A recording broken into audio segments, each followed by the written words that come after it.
جمعیت علماء اسلام کے زیر اہتمام اسرائیل کی جارحیت کے خلاف اور فلسطین کے حق میں احتجاجی ریلی نکالی گئی۔ ریلی بازار کے مختلف گلیوں سے گزرتا ہوا مین چوک پر پہنچ کر جلسے کی شکل اختیار کر گئی۔ مظاہرین نے ہاتھوں میں بینرز اور پلے کارڈ اٹھا رکھے تھے جس میں اسرائیل کے خلاف اور فلسطین کے حق میں نعرے درج تھے۔ احتجاجی مظاہرے سے جمعیت علماء اسلام کے ضلعی امیر حافظ محمد عظیم اور دیگر نے خطاب کرتے ہوئے کہا،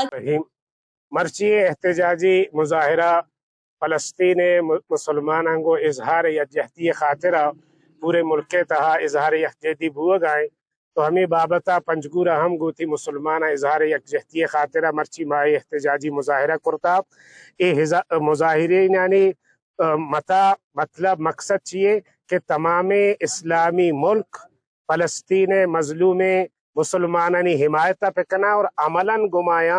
گوم ببنگوں بیت المقدس مکمل آزادیہ تک ہما سا کہ ہنو یک جنگی جہادی شروع کرتا تمام مسلمان گمایا امراہ ببن گمایا تعاون بکنا مدد بکنا مرچی یک آگاہی مہم مسلمانانی درمیانہ چلائنک بو گائیں تاکہ تمام مسلمان سرپد ببن کہ ہنو نے جنگ اسلام اور کفر جنگ اور ادا پنجگور مخلوقہ ہم تعاون کرتا اور ما امیداراں چا حکومت کہ فلسطینیانی حمایت واسطہ شدہ باقاعدہ فورس رہ دنتے اور فلسطین آزادیہ تک مسجد اقصی آزادیہ تک انشاءاللہ جنگ بیتے مسجد اقصی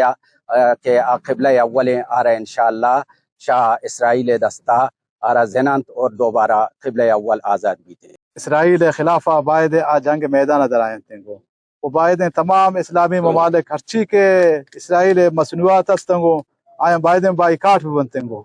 تاکہ آئی معاشی حالات کمزور بھی بیتنگو وہ ہم تمام مسلمانہ